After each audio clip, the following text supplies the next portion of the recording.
Hi, I'm Kale, and I'm a preacher's daughter. And I'm Eden, and I'm also a preacher's daughter. And this is Gay Girls, Good God. Christian content from a queer perspective. I love the eye makeup. You've got like little diamonds going on. Thank you. When you were, I was like, is she doing clown makeup? Kind of. I don't know. I got you know who the real clowns are? Mm-hmm. The people who are not following us on our social media. So let this be a call to action real quick at the top of the episode. Okay, real quick, right off the bat. Wherever you are listening or watching, subscribe, follow. Yes. We're on Instagram and on TikTok Please. at Gay Girls Good God. We put out all sorts of fun content. And like, you can just like it out of, you can pity like it. You can pity like it. It can be a pity follower. You know, I'm not above it. you know what? If I refused everything that I've been given my life out of pity, I wouldn't be here, first of all. Jeez, too close to home. In it, actually. In it, yeah. Mama. Upstairs, right next door. So, like, follow, subscribe, Mm-hmm. give to our various OnlyFans accounts that are scattered throughout. My OnlyFans account. Your OnlyFans, exactly. And we would really appreciate it. What on my OnlyFans, I think it would just be me like embroidering, and then like every 15 minutes I get up to do that little back decompression wheel. Naked.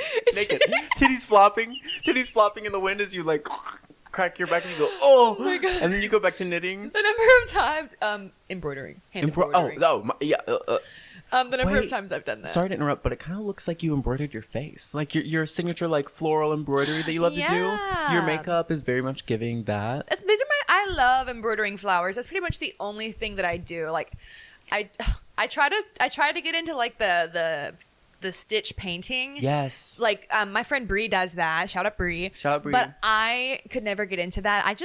There's just something about doing vines and leaves and flowers. I totally get that. One of the pandemic hobbies I tried to get into was embroidery, and I remember doing a few things on this old hoodie, and it was all just like little flower, like the little lavender things, that people love to do and stuff like that. And I was like, this is so cute. Yeah. And then that went to the hobby graveyard, as all other things did. See, that's the thing. I keep pulling her in and out of the hobby graveyard, and I need to just rip her out from good. Resurrecting her, putting her back. Yeah. The necromantic abuse needs to end. Maybe I should do like a thing where I try to stitch one little thing a day. I love that. That might, inspire me to do something. Do one stitch a day. A singular Decompress your back. yeah. Oh, that took it out of me. Yeah. No. So, Sister Eden, on this lovely Wednesday? Prayer meeting. We're having prayer meeting. We're having prayer meeting on a Wednesday night service. Yes, God. Who are you praying for today? That is an excellent question. I think I am praying for anyone who had a lot of pandemic hobbies and who found things that they were genuinely passionate about or enjoyed.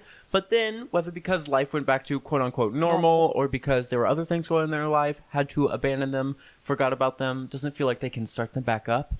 I know that can make you feel almost like in this weird way like a failure, even though it's supposed to be something for your own enjoyment. Yeah. So I'm praying for y'all. Don't put any pressure on yourself to get back to those things. But it is totally fine to just take some time to dedicate to them, or take some time to just reminisce on it, and you don't have to feel guilty about not going back to it. Yeah, that's a wonderful way of looking at it. Like at the time, I made political YouTube videos about society, which I had no business doing, and I will never do that again. You're back on YouTube. But I'm talking about Barbie. That's valid. Go watch that video, by the way. Oh, I got to test screen it, and it was really good. Me dressed up like drinks a whole bottle of wine. Me dressed up as what's her name? A transsexual Sabrina Carpenter. I had a Barbie. About Barbie. I had a Barbie shirt that you could have worn. Well, see, I didn't. I wore a pink dress. Oh. Because Barbie wouldn't wear a Barbie shirt. You're right. Why would she? Well, actually, she might. She might self-brand. That's so cunty of her. Yeah. This Barbie is a self-advertising, like, product pusher. Yeah. She's a drug dealer. This Barbie sells weed. This Barbie sells crack. Slay. Sister Kale, who are you praying for? Sister Eden, today I'm praying for people who have small veins. I wanted a little money, and I don't like asking. I'm not working right now. I'm trying to find a job, but I'm not in a hurry to find one because I don't have to. As you shouldn't be. But I was like, I want a little money. It's like, oh, I know what I'll do. I'll donate plasma. But that's like a good way to like just make a passive-ish income, because I mean it's just your blood. Yeah. Capitalist hellscape. I need to pay my bills. I guess I'll go give my body. Yeah, exactly. And so I went in there for the first time and filled out all my paperwork and like, real quick, let's go look so we can like check out your veins. And I've had issues. I've never had my blood drawn, but I told them I had because I was scared. Because like, is this a test? Are you a cop? Are you a cop? You have to tell me if you're a cop. The phlebotomist cops. the flops. Flops. Hi, Flop. Hi, Flop. So the Flop was telling me, like, we just gotta go here and check your veins. And I immediately started getting worried because I've had trouble, like, anytime I had to get an IV or get my blood drawn, because whenever I had mono, I started getting my blood drawn, like, so much. Mono girlies rise up. Mono girlies rise up. Mm-hmm. And, he went back there, he with a little tourniquet, and he started tapping. Oh, and when I get IVs, my veins always roll. And he said, oh, wow. He said, how much water do you drink a day? And I was like, I drink a good bit of water, like pretty much constantly. And he was like, huh? He was like, I don't. And he was like, let me check your other arm. And I was like, oh my God. He's like, no, this one might be able to if you drink about a gallon more. And I was like, he was like, have you ever had your blood drawn before? And I was like, yeah, but I mean, like, I put him through hell. And he was like, okay. He was like, I don't know how they, and it felt like he was like, God damn, what the fuck? He's like, these are really, and he was like, these are really small veins. Like, you're going to have to try drinking like a gallon of water every day. And I was like, oh my God. You got vein shamed at the gig. I got vein shamed. The Flop was vein shaming you. Oh my God. So yeah. Your veins are too tiny. I got back in the car and I was like, I just got, my small veins just cost me like $100. And so I like took my despair and I went to TJ Maxx and I bought a pair of jeans. As you should. They squeeze your legs so tight that it forces blood into your arms. Yeah. You're like, yeah, now exactly. what? Yeah. Exactly. Being read to filth by a healthcare provider about how skinny your veins are. Mm-hmm. He's like, your veins, they're just too thin. You're like, so you think I'm skinny? The only thing about me that's skinny is my veins. What the hell?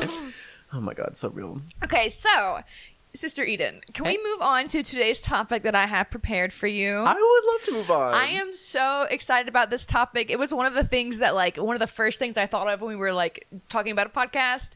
And it is the idea, it's going to be part of a larger series of Christian personality tests. Mm-hmm. I'm going to start with one that people might not know has Christian origins, mm-hmm. that a lot of young women, usually white women, are obsessed with, that is the Enneagram. The Enneagram, bitch. Yes. I remember one of the first things that connected us, like, as friends, we were you and Charisse. Yeah. We were in this little, like, small group for the, like, college orientation program that we were doing, and they, the person who put us together was like, well, y'all are, like, all type 4s. Or we figured out that we were all type 4s. We were like, oh my God, we're meant to be together. Yeah. But it turns out, like, some of us may not be type 4s. It's unclear. Yeah, that's the thing. We'll get into it we'll get into it. So, you might be asking yourself, so what is an Enneagram? All of our viewers might not know. And so, let's ask Oxford Dictionary. And they say, a 9-sided figure used in a particular system of analysis to represent the spectrum of possible personality types. So, it is a personality test. You know, there's like Myers-Briggs. There's the Hogwarts house, the sorting hat quiz. Dry, oily, or combination. Yes. Which skincare products work best for you. Yes. All things that help you find your identity. Yeah. Top, bottom, or side. And as this is the BBD podcast, and I don't know about you, but for me, because of this lack of stable identity, I was obsessed with anything that would give me a box. Oh yes. Because for so long now I'm very like not like that anymore. But I was like, just give me a box so I know who I am. So just tell me who I am. Yes, within Christianity, it's a lot easier to not need that because your identity is very much defined within the Lord. Right. But then, especially once you leave that BPD, and also just the human urge to like self-identify starts pushing you to find these labels and boxes. Like, tell me what I am. Tell me what I am. Tell me what I am. That identity drift is hard to deal with. And so things like Enneagram, which it's not just personality, but it has almost this like new age, intellectual, spiritual, almost trauma-informed sound to it. Yeah. It's very appealing. Yeah, and so every time I would find a new personality test, I'd had, be a fixation for a little while. And when I found Enneagram, it stuck for so long. I got so invested. I read the books. I listened to the podcast. I talked to other people. I wrote articles. I wrote little mini blogs for just me about it. Yep. And I was obsessed. And then now that I've left Christianity, I kind of didn't think about it for a while because I had other things to worry about than my Enneagram, and I just kind of forgot about it. And over time, I just stopped. I changed, and looking back on it now, I'm like, there are some things wrong with the foundation of this personality test that really feed into the way that Christianity wants you to feel about yourself, because it says that you need says that you have a flaw that needs a solution, as we'll talk about later. Mm-hmm. So I'm gonna go ahead and give a warning straight from Wikipedia, where I got a lot of my stuff from today. As you should. But there has been limited formal psychometric analysis of the Enneagram, and most peer-reviewed research that has been done is not accepted within the relevant academic communities. Though the Enneagram integrates some concepts that parallel other theories of personalities, it has been dismissed by personality assessment experts as a pseudoscience. All this to say, it's made up bullshit. It's made up bullshit. There's really no valid scientific research that can support that this is something that exists. That being said, I love a pseudoscience. I love a pseudoscience. And as we'll talk about, it's very similar to me. It seems like... Sociology. Yeah, well... Psychology. Psychometric analysis, physics, all pseudosciences. But it almost seems like the more Christian acceptable version of astrology in zodiac signs. It is the Christian astrology. It is the Christian zodiac. Oh my God, I'm a 9. Yeah, and so that's the thing is. They had a rise at similar times, and it always just gives you once again shows you that within the church and within the secular, there's always this parallel line running. Oh yes, yeah. Well, because every structure of society is trying to address the same fundamental needs, desires, and insufficiencies of the human condition. Mm-hmm. And so, of course, secular institutions are going to do the same thing as religious institutions. It's just that the features that religious institutions take on are often intended to serve those at the helm of that religious sect, whereas secular ones are often designed to serve those at the helm of the economic sector. Correct. Yes. So before I we're going to talk about the history first, because I think it's very interesting to see how it snowballed into what it is now. Mm-hmm. Because, that's what I think it is so interesting, that the way that personality assessments and personality tests and all of that stuff, how it was, it's so there's something very mathy about it. It's like we were joking about pseudosciences earlier, but it's genuinely the modernist turn wherein people were like, okay, well, let's take all of these Enlightenment concepts about science, and now we can apply them to people. Like social Darwinism. Exactly. Okay, so things can be measured, predictions can be made, mathematical and scientific concepts can be established. Why not apply it to society? Right. Why not apply it to individuals? And it's this attempt which isn't totally useless, but it is in a lot of ways misguided to reduce human nature to distinctly categorizable phenomena. Yeah. When the simple fact of the matter is, not to jump the gun and get too abstract or whatever, right. is it's the self is an illusion that we have created. Yeah. So none of all of this is constructed. What are we doing? What are we doing? But that said, I am someone who, and I feel this way about religion to an extent. That's for another day. But I think, especially with personality assessments that allow you to self-analyze, I think there could be a lot of helpful things, because regardless or not of whether it is backed by science, the things that it made me think about myself and reflect upon myself turned out to be very useful and very helpful. Absolutely. And so I think that never put something on a pedestal as being your one true guiding light. That's because you're just making it a religion, and you're making it that thing. Mm-hmm. Don't do that. But if there's something you can take from anything, from any sort of thing like that, and use it to reflect on yourself, as long as it's, mindful. Yeah. Go by all means do it. And that's how I feel about religion in the same way. As long as it's not hurting anyone else. It's language. Yeah. And like the eternal dialectic, the dialectical behavioral therapy little contradiction you need to hold in your mind when it comes to any of this is like, in one hand, the self is a construct, it's made up, it's fundamentally unknowable. And also everything from like the fundamental concept of language all the way up to the specific categories within personality types can be like structures that we can use to kind of help us understand the fundamentally unknowable and ununderstandable like thing that is the self. It's like this contradicting thing. They can both be true because neither of them are. Right. It's so fun. Yeah. To keep it light on the pod. To keep it light, to keep it easily understood. So let's talk about the origins, and the origins come from Christian mysticism, which I am a fan of. I'm a big fan. Because you had the Roman Catholic Church that was doing their own thing, and then you had the other Christians who like that kind of like the way that Christianity spread and evolved to fit other cultures. You had others, like you had Christian mysticism, and which I prefer, and like looking at it, they use a lot of symbolism within the Bible, and it was Christian beautiful. mysticism was like it's like this proto-Christianity wherein it's not. You know what Christian mysticism is to me? It is capitalism-free Christianity. Because that's, you know what I mean? Yes, I know exactly what you mean. It is Christianity, like in the way that religion is supposed to be. Religion is a function of a culture, instead of a function of an economic dominating system that destroys culture. I have no problem with Christian mysticism. Right. That is not where my beef lies. It's a set of beliefs and ideas about the world. My beef lies with John Calvin. John Calvin, your tits are mine. Like it's so over for her. So, of course, like most things, this was adapted by 4 men, but none of them are white, so that's a plus. Hey. So we're going to start with Eva Gruis, the Solitary Ponticus, which I just think... when I tell you that I am a bitch who loves history, but I want to zoom in too far. Oh, I get this. You know what I this mean? So much. This is a problem we have with anything. Any passion of ours, nothing ever works out for us. In moderation. Exactly, because we can't just casually do it. We can't just learn a concept casually. We can't just do a YouTube video casually. We can't just learn a new hobby casually. Right. It's like we have to go all or nothing.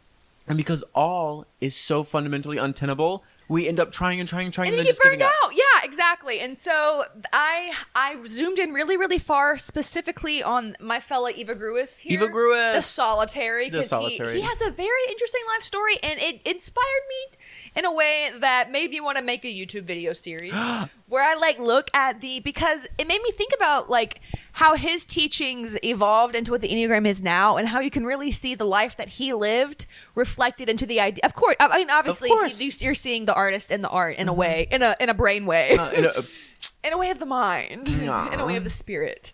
But, so I kind of want to look at other personality assessments, or like maybe like even some psychology stuff, and like looking at the person's life and just talking about like how you can see how there's the way it influenced. Yeah, because again, that's just one person talking. They're just spewing some shit. Whenever someone tells you a truth, that is more of a representation of their perception than it ever is of the world around them.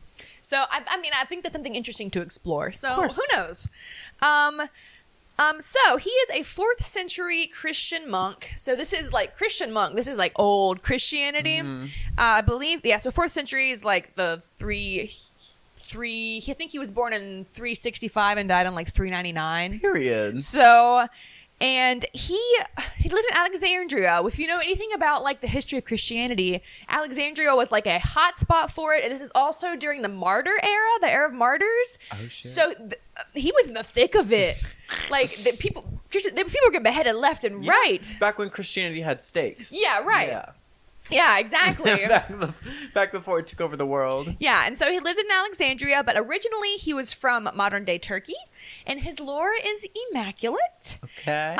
He had a very hedonistic lifestyle in the beginning of his life. Queen! He was big into drinking and gambling, and he lusted after this married woman and all of this shit. And then he hit rock bottom and joined a monastery. Oh, wait.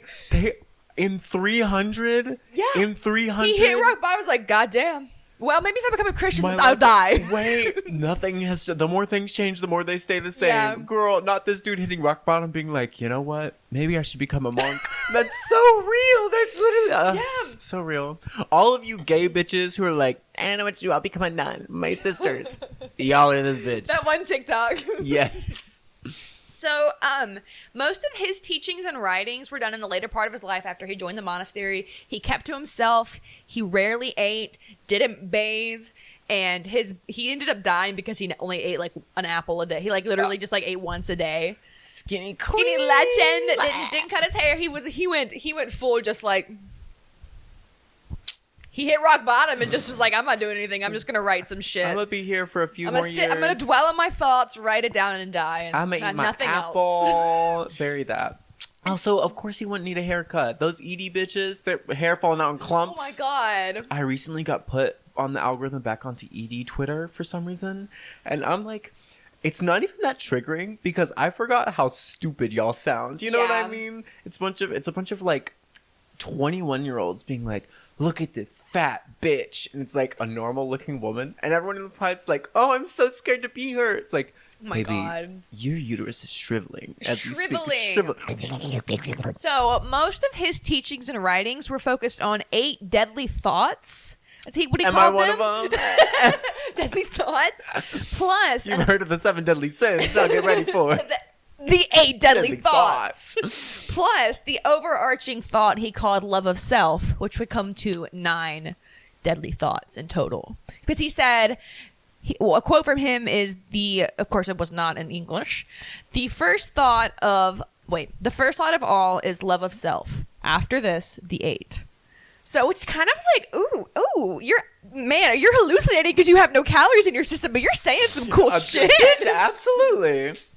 And so he also identified 8 remedies to these thoughts. Okay. Which is where you sort of get we'll come back to this later, but when you look at the modern Enneagram setup, you have this is what your problem is, and this is what you need to do about it. That's so funny that he's doing this in like 300 something. Yeah. In my mind, when you started talking, such a baby, right? Well, when you start, I was thinking like this is very modernist, like like the early 1900s, late 1800s or whatever. Like, but this is I don't know. Yeah. Yeah, he's a very interesting person. I only scratched the surface with this. Interesting dude.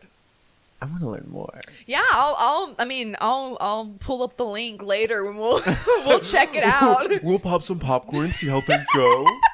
My idea of a wild It'll night. be a vibe. Get the Swedish fish. So that's really all about Eva Gruis. Moving on to the next person, there's four of them, is G.I. Gurdjieff, I believe is his name. Distant relative of G.I. Jane. So I'm just going to call him G.I. because I don't want to continue to obliterate his last name out of respect of him. Jerkoff? Gurdjieff. Gurdjieff. It was a G.I. Gurdjieff joke. G.I. Gurdjieff. And he was he's alive from 1867 to 1949, and he was a mystic. Okay. Not really related to Christianity at all. Well, he is credited with first using Enneagram and is the only source we have for this shape, and that's where he falls into this. So I'm going to talk a little about the figure. Cool. I'm going to talk a little about the figure of the Enneagram real quick. And so it is composed of 3 parts: a circle, an inner triangle connecting 3, 6, and 9, and an irregular hexagonal periodic figure connecting 1, 4, 2, 8, 5, and 7. According to esoteric spiritual traditions, the circle symbolizes unity, the inner triangle symbolizes the law of 3, and the hexagram represents the law of 7 because 1, 4, 2, 8, 5, 7, 1 is the repeating decimal. You thought I could memorize that shit? No, I shouldn't. It is created by dividing 1 by 7 in base 10 arithmetic. What the fuck? I'm gonna show you a picture and I'll put it up on I'll put it in the video or you'll put it in the video. Period. We'll see. But you see there's the circle that connects all of them. And then you have the inner triangle. So the circle represents unity. And then the inner triangle right here, which represents something. And then you have 1, 4, 2, 8, 5, something. So, yeah. I don't remember it, but you can see like it goes 7, 1 yeah. 4 2 8 5 7 1. Yeah. Period. So yeah, it's an interesting shape. He didn't use it at all with Eva Gruis's teaching. He did it to teach. He was a choreographer too, and he did this to do dances. I know you're fucking lying. You were like, all of this to say it's based on this mathematical concept. Anyways, they're up here going 5, 6, 7, 8. Bum, Hello. bum, bum. They were literally going 5, 6, 7, 8. They were going 1 4 2 8 5 7 1. All right, away from the mirror. 5, 6, 7, 8. 5 8 7 1. Very that. Exactly. So yeah, that had nothing to do with it. He was mostly concerned with what Christians would call hippy dippy shit as well. There's another hippy dippy shit next. That's our two hippy dippy shits. Hippy dippy shit. And his teachings, GI was trying to get people out of he sounds like a cult leader, I think. Mm-hmm. I don't think he was called that, but that's what I'm getting. He believed in that we were all living in a waking sleep and we had to do something called the work in order. Oh, okay, yes. Yes, a cult leader. In order to come to full consciousness. And so he did his little dance. That was their interpretive dance, of course. How else to reach full consciousness? He just like me for real. He's like, you gotta wake your brain up, man. You gotta do this little dance. You gotta 8 5 7 1. You gotta get jiggy with it. Me in the kitchen at 3 a.m. cooking a bacon, egg, and cheese. This is the work. I'm ascending. So next we have author Oscar Achazo, who is a Bolivian philosopher who was born in... Bulimic philosopher. A Bolivian. You called? No. No! A Bolivian philosopher who lived from 1931 to 2020. So died recently. Oh my god. And he is credited... Wait, 1931 to 2020? Mm-hmm. Holy shit. Yeah. That dude was like, what? 89. 89? Yeah. Damn. And he's the one who is credited as the principal source of the contemporary Enneagram. And he taught ego fixation, holy ideas, passion, virtues, which again, us Baptists would call hippy dippy shit. Hippy dippy shit. What do you mean holy ideas and ego fixations? Basically, whenever you use a word that has more than 3 syllables at any point, Baptists start going, no. If they can't You're spell just it, making stuff up. if they can't spell it, they don't believe it. No, literally. And even if the things in the Bible are like so much more complex than that or whatever, if you sound like you went to college, exactly. if you sound like you went to college, who do you think you are? Who do you think you you're are? Smarter than me? You think you're better than me? Since you got your degree and you know everything. Since you got your degree and you know everything. So he began his teaching in the 1950s and referred to his teachings as proto-analysis. So he was only in his 20s. Yeah. It's a very like 20s thing. Like, Yeah. oh, I have the world figured out, y'all. Dude, I figured it y'all. all out. Let me tell y'all. I know you don't know. Let me tell you. Very that. Yes, very that. And in this, he used the Enneagram along with other symbols and ideas. Period. And one of his students is the next person we're going to talk about, who has a lot of the structure part of it. And that is Claudio Naranjo. And he is a Chilean psychologist who, hang on. And that is Claudio Naranjo. And he is a Chilean psychologist, and he was born in 1932 and died in 2019. So he was born a year after Oscar and died a year before him as well. Oh, slay. Well, yeah. No, he's born a year after him and died a year before him. Slay. And so he's considered a pioneer for the combination of psychotherapy and religious traditions. So take that slay and throw it in the garbage. I'm throwing it in the garbage right now. He's the one who was like, you know, it would be cool if we combine therapy, which like really like tinkers with the ideas of how your brain works, and we combine it with religion. Flash forward to me in conversion therapy. Yeah. So you can thank Claudio for some of that. Thanks, Claudio. He was a student of Mr. Ichazo, Oranges. like I said.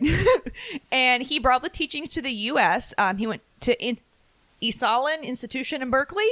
Someplace in Berkeley. We've all been there. We've all been there. We've all been there. And 2 of his students were Jesuit priests who later adapted the Enneagram for use in Christian spirituality at Loyola University in Chicago. Christian sparrow athletes. Yes, exactly. Mm-hmm. Well, Jesuits didn't register when I was voice to texting this, and it says just wet priests.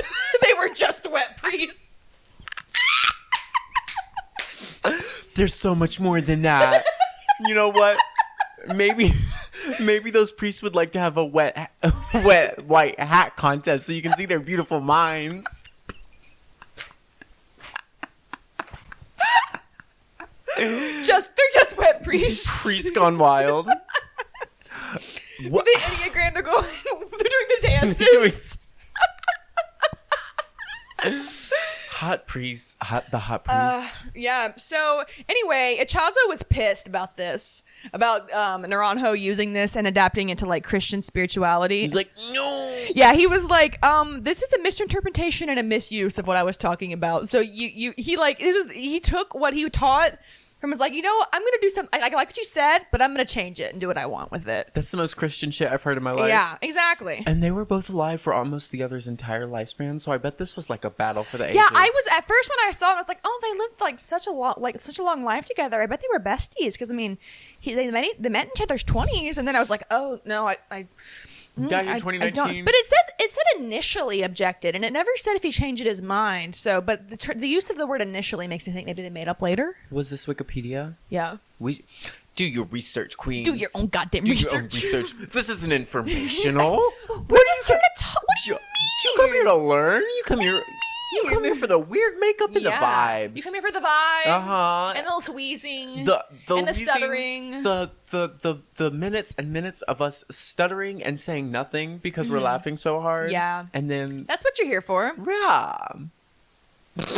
Nonetheless, Naranjo's teachings popped off big in the 80s and spiked again starting in 2017, which, as I said, can be seen to a parallel to a spike in astrology around the same time. Both times when like spiritualism in general like gained traction in the United States, especially like late 80s, astrology got really, really fucking big. And then again in 2017. Yeah. So it makes sense that kind of mirrors it as well, as people are looking for these other systems of like spiritual religious thought to understand themselves and each other. Yeah. That's all I had. Sorry. Trump and Reagan did that. Trump and Reagan. So now that we know a little bit about how we got the Enneagram, let's talk about the 9 types a little bit. Benign. Oh, the 9. I thought you said benign types. No, after the 9 types. How we got the Enneagram. I got the Enneagram, but it's benign. It's benign. I may have passed it to you. It's asymptomatic. What type? 9. No. Are you German now? Yeah. Yeah. So, I mainly want to talk about the triads that these types fall into. But first, of course, we got to give an overview of all of them a little bit. As we should. So, there are a few things that I will stop and talk about. But keep an eye out yourself for some problematic things you might find, and we'll talk about it as we go. But I just want to kind of give you a quick overview. So, we have the type 1, also called the moral perfectionist. And everyone has a core fear, core desire, core weakness, and core longing according to the Enneagram. And I'm getting this from it's called Your Enneagram, Your Enneagram Coach, I think. And that's where I always went for my resource. And also a book called The Road Back to You by Ian Cron and Susan Stabile. They're actually, at least I read their book and listened to their podcast. And during my big phase, they're actually really cool people. Period. Shout out to y'all. Yeah. We love helping out smaller creators. Because one's Episcopalian and one's Presbyterian. The moderately cool Christians. Yeah, the moderately cool Christians. Mm-hmm. And so the core fear of the moral perfectionist is being unredeemable or corruptible. Their core desire is having integrity. Their core weakness is resentment, like of those who aren't, falling in line. And the core longing is to be told you are good. So. Transmedicalists. Oh my God.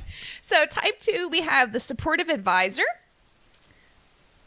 Wrong page. Their core fear is being rejected and unwanted. Real. Yes. Their core desire is to be appreciated, loved, and wanted. Their core weakness is pride over their the importance that they bring to their relationships. And their core longing is to be told you are wanted, you are loved. So I haven't said this yet. What type I am? Should I save that? Yeah, go for it. Yeah. And we'll discuss that when we get to the end of it. So, but this really resonates to me, and I'll talk about it why later, because it's that's also just BPD. BPD is I was about to say, when I first discovered the Enneagram, I tested as a 2. And that's the thing, is whenever you're talking about Enneagram, you're kind of just you're basically asking someone, hey, what's your biggest fear? What does the voice in your back of your head tell you that you wish would go away? Hey, what kind of trauma do you have? Hey, what flavor of mommy issues are you dealing with? the more I learned about the Enneagram, the more I was like, you're asking a loaded question when you ask someone what type they are. A fun and flirty way of saying, tell me about your trauma. Tell me your trauma. And like, I'll talk about that later, but a lot of these like core weaknesses or core fears are rooted in like traumatic things that happened, or the way the religion has made, like religious trauma, how it has told you you're supposed to feel about yourself. And that comes into play a lot more later too. But the type 2 is definitely an example of one. What am I saying? They all are. Moving on. There's the type 3, the successful achiever, and their core fear is being exposed of or thought as totally incompetent, inefficient, or worthless. Their core desire is being admired. Their core weakness is deceit, because and then their core longing is you are loved for simply being you. Side note, aww. I just remembered, because the Enneagram 3 song really spoke to me. Sleeping at Last has an album. Oh bitch, speak on it, because this album, when I discovered this, shout out Cinnamon Lee. She and I talked about that album. Yeah, but the whole album is beautiful, and just the musicality of it, and how much, he had like a podcast talking about why he did each song the way he did. Yeah. And it's so well thought out. And if you just like have like an hour to kill, I would suggest listening to it. It's so like, make some ambient light, make some tea, turn down the lights. You just reminded me of that. I'm gonna go listen to it. Yeah, after this again. It's such a good like collection of work. Mm-hmm. And so the 3 song, I play that to myself. Like, I'll play the 3 and 4 song all the time if I want to cry, and just sing it to myself, because so powerful. And then the type 4, which I usually test as, is the romantic individualist. Did you want to share what you were? Well, we contain multitudes. First of all, let's say that. I'll talk about mine at the end, because I think that mine is the counterpoint to this whole. Yeah. Again, I agree with that. But anyway, type 4, the romantic individualist. Their core fear is being defective or insignificant. Their core desire is being unique, special, and authentic. Their core weakness is envy, and their core longing is you are seen and loved for exactly who you are, special and unique. And whenever I found, and I'm going to talk about myself a little bit, whenever I found the Enneagram and I found like about the type 4, that was the thing that like, I think that sparked something in me that would lead me to learn more about myself, that would lead me to discover some things about myself I didn't know. It just led me on the path that led me to where I am now. And so I will always have a special place in my heart for the type 4, and I will always identify myself as a type 4. That being said, I think we contain multitudes. Trauma. Well, yeah. Also, I don't know. When I first met you, like, you being a type 4 was something that was very important to you. And that came up a lot in conversation. And I think it was great that you, like, it provided this scaffolding for you to, like, build a stable self-concept. It gave me a starting point. Yeah. I love that. It's like, I know this about, like, if I don't know anything about myself, I know that I feel like I have this feeling. Yes, I know that this is what makes me feel valued, and this is what makes me feel devalued. And I know, like, knowing now what I know with the Enneagram and having been to therapy, I can look at a lot of the other types and be like, oh, I see this, and I can also look at what in my life has made me feel that, and I'm able to which, ironically enough, would you believe that the things that made me feel most of those ways was religion? Oh. Hello? So the thing that is used to fix it is also the things that caused it. Once again. Solving problems that we created, Christians, since, 31 AD? Something like that. So moving on to type 5, they're the investigative thinker. Their core fear is being thought incapable or ignorant. Their core desire is being capable and competent. And their core weakness is avarice, which, if you don't know what that means, it means feeling that you lack inner resources and that too much interaction with others will lead to catastrophic depletion, withholding yourself from contact with the world. So it's just like saying, like, their core weakness is like not wanting to be around people. Shout out to Sally Humphreys. In like senior year of high school, we got into the Enneagram a lot. She's type 5 as hell. She would talk about type 5 a lot. I'd be like, I see that for you, queen. Yeah, and like I love a type 5. I love a type 5. My bestie from high school, for real. Yeah, love her. Yeah, they're just people who are like, that's too much. That's all too much. Yes. Moving on to type 6s. They are the loyal guardians. Their core fear is being without support, security, or guidance. Their core desire is having security. Their core weakness is anxiety, and their core longing is you are safe. Which, after what I've been through, I was like, I registered really high. I just have anxiety. Yeah. And also, I'd like to point out that it says the core weakness is anxiety. Your weakness is anxiety. And it is. Which is like to go to... Hey, no, I need to do a PSA. If you have anxiety, I just need you to know you are not valid. And everything that you are experiencing, it's in your head. You're making it up. But also, people are looking at you weird. And you need to cut it out. Any problems that you're having, you got to keep to yourself. Never speak of them because people will always look at you like a freak. Thank you. Anyway, I would like to say that whoever told you that your anxiety is your fault and something that you need to fix yourself and that you carry a burden of, don't believe them. Believe trans women. I'm coming out as a transphobic person. I'm glad you feel safe enough to come out as what I've known you to be for years.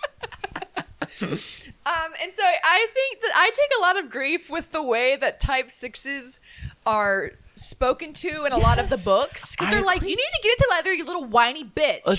Especially in for freshman, sophomore year of college, I usually tested as a type 6 and until I started testing as a type 4 later.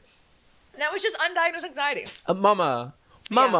Yeah. Which again just leads you to the point saying, like, we contain multitudes. You can be all of these things at once. Everything everywhere all at once. Mama. That's the right way to say it, right? Yes, it is. I'm hyped up on weed and caffeine. I decided to do today's episode the Jordan Peele way. So if I'm talking like 1,000 miles an hour, more content within an hour. I'm doing it the Ernest Hemingway way. Ernest Hemingway. Jordan Peele and Ernest Hemingway.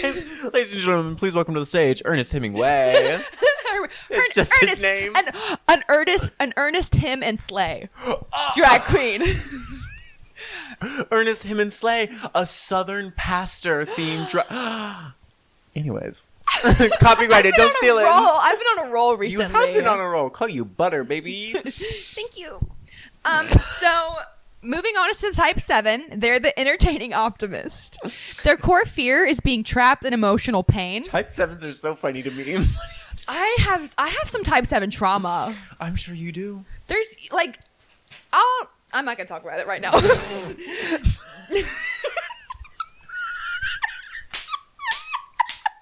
Because you've held so much back on the pod thus far. So their core fear is being trapped in emotional pain. Their core desire is to be happy, fully satisfied, and content. Their core weakness is gluttony, and not like in the eating system, like in the like needing to like experience it all and needing to have all of it. Just so real. Yeah. Every single one of these different things is just a different facet of BPD. Which is the bitch. That's girl. Whenever I was like, oh my God, why am I realizing that all of these has been within me all along? Mama. I'm like, wolves. It's like when all the Power Rangers like join together. But it's trauma. It's different kinds of attachment disorders. Trauma Rangers, let's go. My parents never left me. They left me at a bus stop. Roxy Andrews, I think about you every day. Usually when I'm waiting at the bus stop. Type 8. Yes. The challenger. Their core fear is Boo. being weak or powerless. Their core desire is protecting themselves and those in their inner circle. Their core weakness is lust, like lust of power, lust of control, things like that. And their core longing is you will not be betrayed. Any thoughts? Okay, I have a long and storied history with the Enneagram of like testing as different things, but 8 is probably the one that I like tested as for the longest and one of the ones I definitely identify with the most close to. Mm-hmm. I feel like, I don't know, the way that 8 is discussed and described often is almost like this very masculine way. I completely agree. It's very like, red. Yeah, very red. It's like, okay, there are all these things and like they have these problems, and then there are 8 who are like, and they're strong or whatever. But it's like, from what I understand myself as, from what I understand 8 to be, and the connection between the two, it is mainly, like it says, a bid for control, as all things are, in my opinion. And being an 8 means that you are really afraid of not having that control. So everything that you seek, we can call it power, but what power is really just the ability to control the situation, the people, the circumstances around you, in order to keep yourself and others safe because you weren't safe as a child. You know what I mean? Bitch. While you were saying that, I had a revelation. Oh, Mama, please speak on it. There are 9 types and there are 9 planets that represent 9 Roman gods. Type 8 would be Aries. Type 5 would be Athena. Bitch, absolutely. Yeah. Absolutely. Oh, I love that. Wait, didn't Sleeping at Last also did one for all of the planets? Yeah, I kind of want to assign all of the Enneagrams a Greek god now. I'll do that later. We'll do that. I'll get some gummies. We'll do it later. We'll get some gummies. So, and then type 9 is the peacemaker, and their core fear is being in conflict. Their core desire is having inner stability. Their core weakness is like sloth in the sense of they don't act in situations. They just kind of like stay back. And their core longing is your presence matters. And the most recent time that I took the Enneagram test, which was yesterday, I tested as a 9. And type 4 was still high, and like the other ones were higher were still high, but I got type 9. And yesterday when I tested it, I got type 4. Yeah, interesting. And also, we may not talk about it, but every Enneagram also has a wing, which is the 2 numbers next to it. So like 7 can have a 7-wing 8 or 7-wing 6. Right.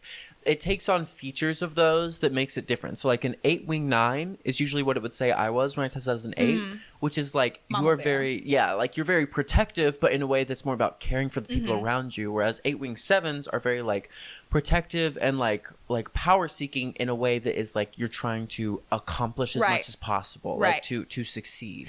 And so, and like for type 4, I always tested it as a 4-wing 5, and a 4-wing 5 is more someone who thinks a lot about, like, does a lot of self-analyzing and is very aware of like how they interact with other people. Whereas a 4-wing 3 is more of like, you know, more of a performer, and they're someone who like they're the ones making money moves. They're seeking creative excellence. Yes, exactly. Like that's what we're going to talk about next. Is there's a lot of different, because it's geometry. There's a lot of different patterns that you can look at, because it's based off like, you know, the circle, the inner triangle, and then the shape. I love geometry so much. I love shapes. I love math. Listen, not to sound like a kindergartner, but shapes. Shapes. The word geometric. Hey, shout out to all of you satisfying. business majors. I know you're probably going to be learning shapes and colors pretty soon. It's great. It's grilling. Yes. I can't wait for y'all to get there. So some of them you can look at is like tri-types, which allegedly you have one that falls, as we'll talk about later, you have like one that falls into each of the triads. What did you say? Trimex in the dick. Trimex injections in the... Go on. What? And then, like we said, there's also wings. There's also paths of regression and growth. Would you like to get it out? No, I'm listening. I'm excited. They're passive regression and growth. So, for example, whenever a type 8 is in regression, they look kind of like a 5. And whenever a 8 is in growth, they look like a 2. Yes. And that's whenever I think about 8, it's kind of like a 2. Because like, sort of like you said, I see that as where you are taking care of those around you. And whenever you're doing your best, you are like being taking care. You're looking after me. And so for type, did you want to say something? Oh no, I was just taking a deep breath to fill these luscious lungs. Oh, your luscious my luscious lady lungs. My luscious lady lungs. My lungs. In this, my lovely little lungs. In this big giant rib cage. Wow, beauty. Then for type 4, whenever type 4s are in growth, they look like a type 1, and whenever a 4 is in regression, they look like a type 2, which I think is ironic that whenever 8s are in growth, they look like a 2, and 4s are in regression, they look like a 2. Yes. Because because BPD bitch, whenever that's me in regression is just looking like a 2 is just BPD. Yep. BPD episode. Yep. Because you immediately feel like you are responsible for the emotions of everyone around you. That's what makes me feel like I'm split between a 4 and an 8. And I know that when I'm doing well, I have a routine. I have a schedule. I have discipline, and you know what I mean? It's very 1. Right. Yeah. So, but the main subgroup of interest today, because this is Christian content from a queer perspective, I want to look at the subgroup that is the head, the heart, and the gut triads. Rivers and roads, am I right? The head, the heart, and the gut. Me driving away from my high school graduation, crying to that song. Me moving to Memphis. Yes, literally. Yeah. Shout out Head and the Heart. They got me through some transition periods. Absolutely. Period. And because, like I said, I want to look at what the head, the heart, and the gut triads show us about repression in Christianity. I love that. You know, I love repression. I know you do. I was a Freudian repression. Yeah, so you're gonna feel free to talk as much as you want. Goon. So the first triad is the gut triad, and they're also the instinctive triad. And so these triads are groupings of the numbers, right? Yes, they are groupings of, and they go in order. So it's like 8, 9, and 1 are in 1, and then 2, 3, and 4 are in 1, and then 5, 6, and 7 are in 1. Heard. So the first one is the instinctive triad or the gut triad, and that is 8, 9, and 1. And they have a lot of boundary issues, and they like to resist the presence. They seek autonomy. And they have their ego defenses to cover rage. Real. So one of their core motivators is rage, and they seek to be independent and in control. And you can see that in different ways when you look at 8, 9, and 1. And 8 looks for that more in a commanding way, in a way that like they're sort of, I wouldn't say very Aries, like a way that involves conflict. Yes. They're not afraid of conflict. And then a type 9 achieves that by being a peacemaker, trying to make sure everything's in control. And whenever really it's coming from a place of rage. Yes. Just crazy to me. And then a type 1 is rage is very directed inward. And they are very focused on doing everything right. And that the way to have independence and autonomy is by following rules and having the straight and narrow. Type 8 is anger issues. Type 9 is personality disorder. Type 1 is eating disorder. The 3 horsemen. The 3 horsemen of the apocalypse. And I think one quote that I heard from the podcast, The Road Back to You, is she said, the Enneagram doesn't tell you what you are, it tells you what you aren't. Which I think is really interesting, especially when it comes to the type 9. Like they want to be the peacemaker, but it's really because like they have this like rage about there's this rage around the idea of conflict. Yes. I think, you know. Yeah. The next triad is the feeling triad or the heart, which has 2, 3, and 4, and they have a lot of self-image issues, and they seek attention. They are very past oriented, and their ego defenses cover shame. Oh, before, I want to go back. No, we'll do that later. And so the 2 has that shame about themselves and the way that they don't think that they're wanted. They don't think that they're good enough. The 3 has that shame because they're like, I'm a fraud. Everyone's going to find out I'm a fraud. And then the 4 has this shame because they're like, there's something wrong with me. Yeah. And I'm going to come back to there is. Because there is. Because there is. Let it be known, there is. Yeah, if you ever feel like there's something fundamentally wrong with you, that no one will ever truly be able to know you, and that no one will definitely ever choose to love you when they have other people that they could love instead, you're right. I'm going to need a minute. I want to talk about the way that Christianity enforces this. So a lot of women test as 2s or 4s. Yes. And I think it's interesting that is especially 2s, bitch. Yes, Especially 2s. especially mothers. Every Christian wants to be a 2. Any mother that I've known that has taken the test, because I brought this to my church, by the way. I was like, Oh. everyone take it. Look, I found it. A lot of mothers test it as 2s because once anytime that your identity is no longer your own, I believe that like you're behaving like a 2 or a 9, I guess. And so it's always I shout out to 2s. Goddamn. 2s. And I think that a lot of women have that because there is a lot of shame that like a lot of women experience specifically. Yes. And also like the whole Christian ideal of the perfect woman is totally even just the Christian man or woman is totally subservient, is like, you know, at least for Christian men there's probably this potential to also be like an 8 or a 9 maybe, you know what I mean? But for women especially, it's like your goal should be to make everyone else happy, taken care of, okay? Oh, well. And I think it's interesting that also the feeling triad has a lot of self-image issues because when you look at it, like, I don't know, there's always there's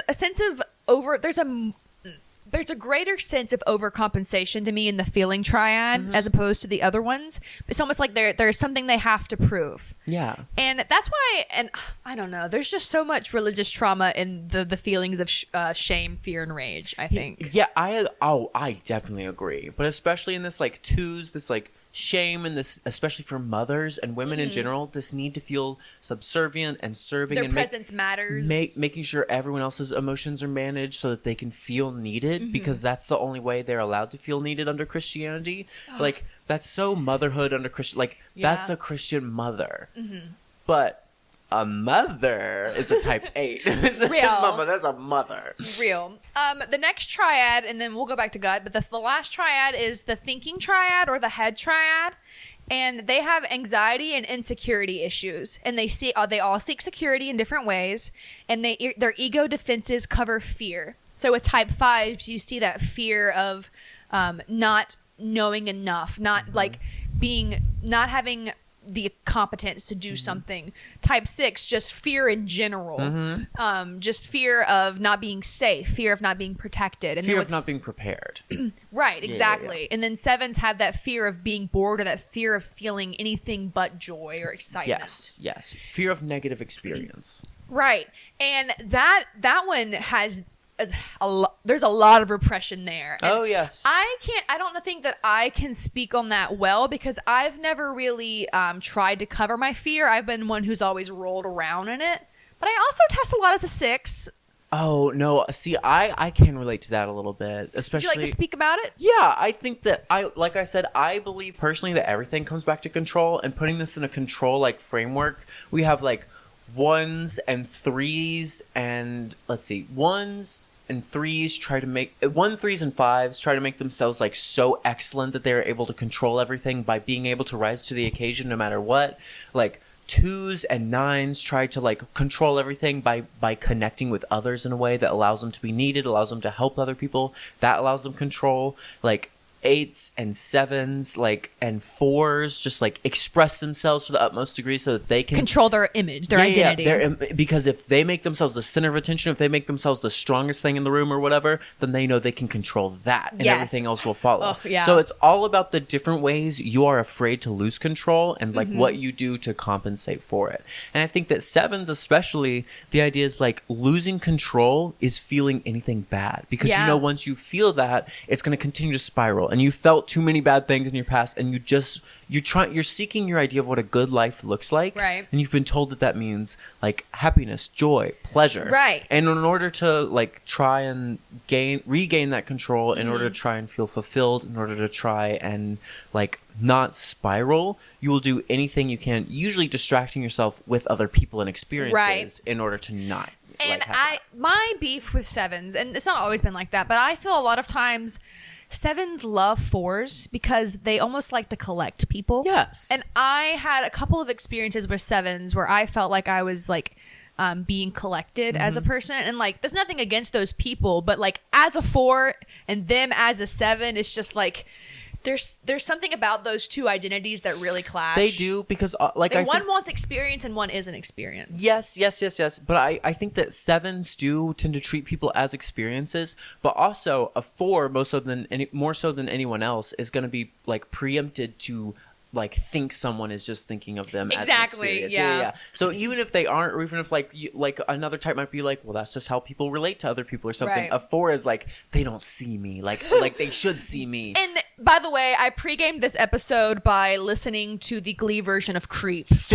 So I think that clarifies what my statement was about 7s. Type 4 is the Glee cast version of Creeps. That's what it is. Yeah. So let's go back to the gut and talk about. I want you to also talk about the repression of rage that you see in 8, 9s, and 1s. Because you're so good at repression, and that's why I didn't put notes about the repression, because I knew you could do it. Listen, if there's one thing I know, it's repression. No, I'm kidding. I don't know. As someone, I guess I'll speak in this moment. As someone, I guess. As someone, I guess a human. I don't know sometimes. As someone speaking, at least for now, as an 8. I think that when you are full of rage, it is because you, as a child, as a young adult, even in your current day, you are forced to live in contradiction to what you want and what you know is right. Right. If you grow up in an abusive household, if you grow up watching your mother be beat by your father, if you grow up in a political system wherein you see injustice all the time, and you are constantly forced to confront your own powerlessness in front of it, I feel like I can't do anything to help any of the homeless or poor people. I feel like I can't do anything to help my mom. All that stuff. And that's where my 9 comes in. It fills you with this deep, boiling, insurmountable rage. And there's nothing that you can do with that rage, because the rage is at your inability to take action. Yeah. And so the only thing you can do is push it down as best you can. And the way that is going to bubble up in your bid for control is for 8s, you are seeking to be the best that you can be to strive and achieve and like gain power so that you can then like enact the influence you felt that you never could. For 9s, it's to like make peace, to try and resolve those issues so that then that injustice doesn't cause you this rage in the first place. And then the other ones is for 1s, right? Yeah. The 1s is just to try and be perfect so that if you rage against anything that's not. Exactly. So that if you make yourself morally perfect, then you will finally feel justified in expressing that rage against everything else. Shout out Brie Vandekamp from Desperate Housewives. Shout out Brie. As you were talking about that, I did begin to resonate with that feeling because I do test as a 9. And before I went to therapy, I would always say like I'm not an angry person. I don't really get angry. But then I went to therapy and I realized all I feel is anger. I was about to say I am a deeply angry person. Yeah, but I don't. It doesn't. I guess it doesn't feel like anger. I guess because I didn't label that feeling as anger because I wasn't allowed to be angry. For me, I like from the beginning, even as a child, what I could recognize is that I always have been filled with rage, but rage is inextricably linked to a deep sense of injustice in my mind, like a overwhelming like face burning, like you hear the blood roaring in your ears, like understanding of injustice in this moment, in the world, in the eyes of someone who's looking right at you. And it like just it overwhelms you so deeply with this hatred, not necessarily for the people enacting this injustice, but for the ability of that injustice to exist in the first place. And it's so hard to live with that, in all these different ways. And I feel like that has really like shaped who I am as a person in a lot of different ways. Like not so much lately. I think that my life is becoming less and less marked by rage. Yeah. But that is one thing that makes me be like, I think I am an 8. Yeah, and that's like the part of me that identifies as a 9, to use therapy talk. The feeling of having all of this rage that there's nothing that like there's so many injustices in the world. Like for example, before this podcast, I was outside smoking and I heard a little mouse screaming that had been picked up by an owl and put into a nest. And I sat out there and I was like, Sam, I'm about to start crying. And there's just like this feeling of there's nothing, not being able to protect anything that you want to, or be able to do anything about conflict or tension or a sense of injustice in your heart, but feeling frozen and powerless. And powerless, I think, is the right word, especially for me. What resonates most with me and what makes me always, I think, test as an 8 and also think of myself as an 8 is that like the most earth-shattering experiences of my life are when I am powerless to help the people that I care about and love, and like something happens and I'm just like, this is my fault, or like what could I have done better, or what can I do to fix this? Like it is, you just like the world stops around you whenever those moments, something happens to someone you love that you can't fix or you couldn't stop, right? And it's like those moments of powerlessness, those moments of being like incapable of justifying the like unjust, it just fills you with rage. And I get that. And going back to the idea of how each of these is just a different expression of repression or trauma, there's also a pattern, because again, geometry within the Enneagram that's called a tri-type. And so you have a type within you that falls into each of the different categories. So for me, it's sort of like rising moon and sun signs. Yeah. So like for me, in the heart, in the feeling, I'm obviously a 4. In the head, I'm a 6. And in the gut, I'm a 9. You know what I mean? Because we all have these feelings of shame and fear and rage. And this is kind of what you're saying, that we all contain all of these feelings. It's just the different ways in which we express each of those. You know what I mean? Is that like predetermined by the lines, or is that just no. It can be? No. And I feel like I'm an 8-2-4. That's a different test. But again, they always say that no one can really tell you what type you are except yourself. Yeah, I'm an 8-2-4. No, yeah. Yeah, well, no, you can't be an 8-2-4 because 2 and 4 are in the same category. No. I would say that you're an 8-4-5. Period. Yeah. That's just my opinion. That's just a theory. Again. He retired. I know. R.I.P. Matt. You were my whole childhood.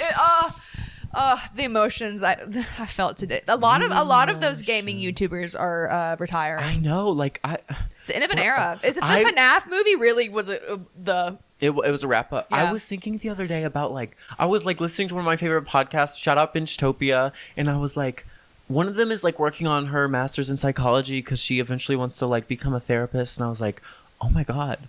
one day are they just like gonna stop this pod? Yeah. And then I'll have to be like, there's no more parasocial relationship in my life with these people. Goodbye. Like, that's so weird. Ugh. Yeah. So that's all. That's to wrap up Enneagram. It really is just the different repressions of Christianity and the different ways that we take those feelings that Christianity puts on us, like the feelings of injustice that we see in the world, the feelings of I am no good, and also the feelings of the world is not a safe place, or there's something like you should be afraid, like all of these things that allegedly sin caused. Mm-hmm. My qualm with it is that it takes, like, this is Christianity telling you through this test that there is something wrong with you. There is something about you that is flawed, but only Jesus can fix. Only through Jesus can you find that you are made in, for like fours, it's like you are made in God's image, you are special, you are worthy, you are unique. You know what I mean? There's always an answer that involves God. Can I provide my perspective on the relationship between Christianity, trauma, and the Enneagram? Absolutely, please do. Just to familiarize y'all with some like terms, there's the idea of internal family systems, like in therapy or whatever. Yeah. You're doing the thing where you say the thing that I can't say. No. Basically, we can think of ourselves, and everyone does this to some extent naturally, but putting a name to this can be helpful. Like, there are literally different parts of you. You can think of it, and those different parts are each like informed and shaped by different traumas or experiences that you've had in your life, which have given them certain ways that they deal with stress, fear. They react to certain stimuli. So when your your nervous system is triggered, you might slip into kind of one part of that system that is almost like trained to take over. And there are different parts of you that are going to react to different situations. Identifying those different parts of yourself, understanding what traumas have shaped them, and understanding how to identify those reactions in real time can be really helpful to healing from trauma, because it allows you to understand your own thoughts, feelings, and behavior in the context of your own trauma, rather than just believing it and moving forward as if like it is all logical, reasonable, and that those feelings are valid. Right.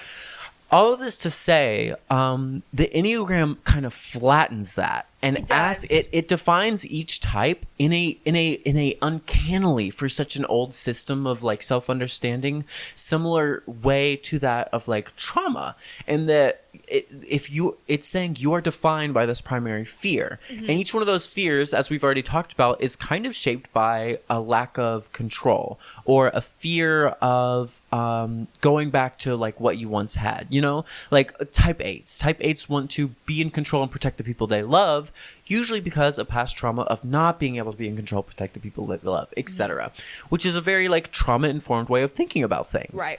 But by saying you are only one of these things, and by saying that is all of who you are, it flattens the idea of human identity, of trauma, of mental health, of like psychology into something very easily understood for Christianity. Right. Because Protestant Christian ideology is all centered around the conversion, wherein the life is defined by before and after you know Christ, Jesus. Yeah.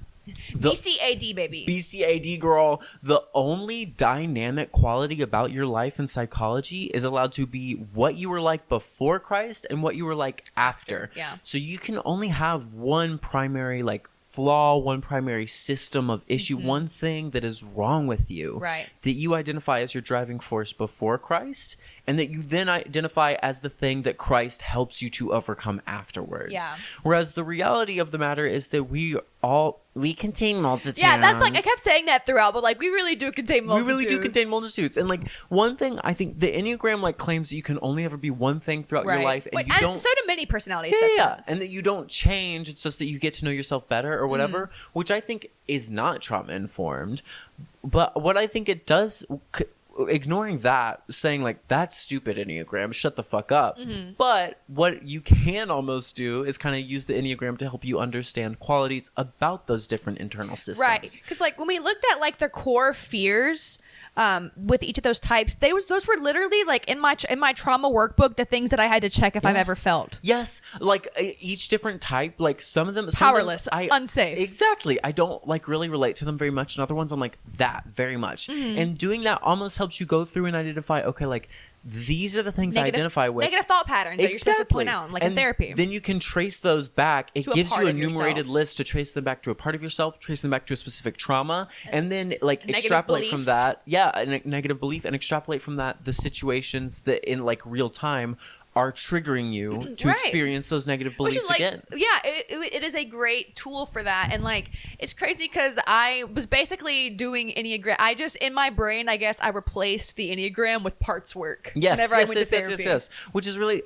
basically what it is. And one thing we were talking about last night is that I, as I've said, have tested repeatedly as different types. Mm-hmm. And I believe like dialectic, like I contain multitudes, but like neither true about the bitches when their entire personality is dialectics. Bitches when their entire personality is dialectics because their personality itself is opposed to the dialectic. It is a dialectic. I am both like none of those things, and I am entirely all of those things individually.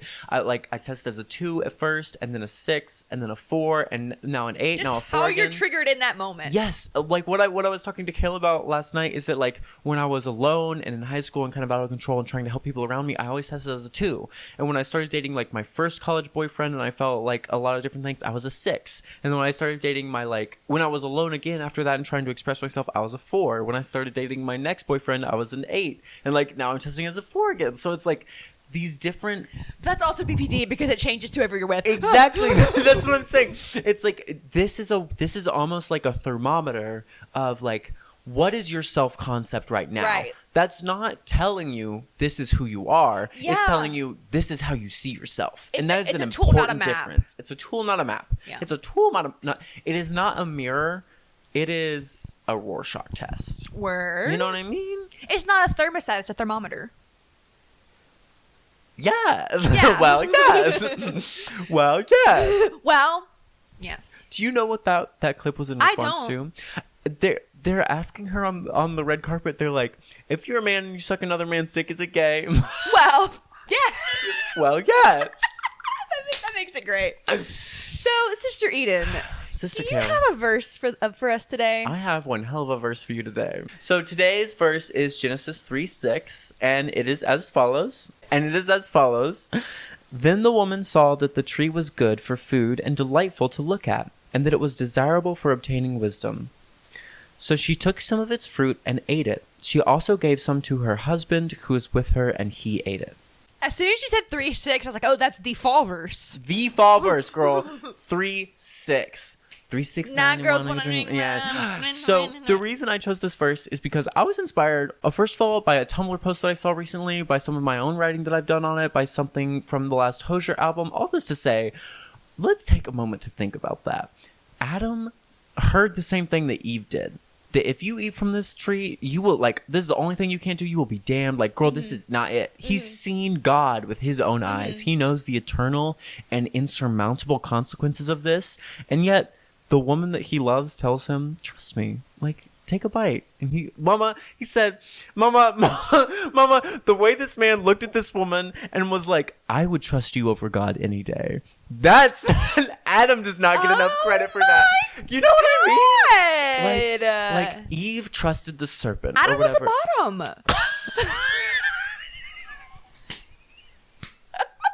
What was Eve doing with that rib? You know what I mean? That rib was hers. Mama, in the Wendy's parking lot. In the Wendy's parking lot. Wendy's parking lot. The snake's like, God, the snake in the tree is like, God damn. The snake in the tree. Yeah. So, I don't know. I think the fruit was his ball sack. Shut the fuck up. The fruit was anal. The fruit was pegging. She said, will you take this fruit? The fruit was anal. He dicked her in the booty hole, and she said, this is so good, you gotta try it. He said, okay. And then God said, what the fuck is this? We cracked the code. And that's the story. That is the gayest creation story ever. All of this to say, I think that there's such poetic beauty, and there's a lot to mine there. There's a lot of content to be created out of the idea that, like, the first humans ever, Like, the reason the fall of man happened, the reason all of sin was created in the world, the reason death itself exists in this world and that hell exists in the next Is a simp. I'm trying to be romantic. Sorry. Continue. Is because a man and a woman loved each other. It's because a man trusted a woman too much. You know what I mean? She was holding up a fruit and he was looking at her boobies. He's like, you want this? Yeah, sure. She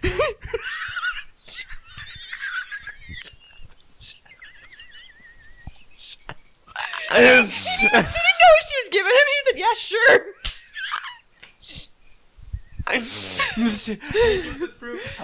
Yeah, I'll take the fruit. Now that there's so many parts of the body that are like fruit-like. Yeah. Your ass, your She titties. had some melons on her. Your dick is a banana. Your balls, the apple of your cheeks. So which fruit would they? That's what I was saying. Which fruit were they taking? You're gonna take this fruit. As Marina once said, fruit. I've been saving all my summer. Shout out to Andy, fruit bitch. Again, anytime we bring up Marina. Anytime we bring up Marina, we gotta give a shout out to Andy. Anytime we gotta bring up Adam and Eve, we gotta give a shout out to Milton. You know what? Shout out to Milton, a Paradise Lost mama, friend of the pod, Milton. Gay as hell. Gay as hell. So is God. God is gay all the time. And all the time, God is gay. Bye, Milton. Thank you all so much for listening to today's service. And as always, thank you to our music minister, Brother Sam, for creating that beautiful piece of music that is our intro and outro. And if you are a visitor with us today, if you don't mind hitting that subscribe button and rating us 5 stars wherever you're listening. And if you love the show next week when you come back, why don't you bring a friend? And remember, God is gay all the time. And all the time, God is gay.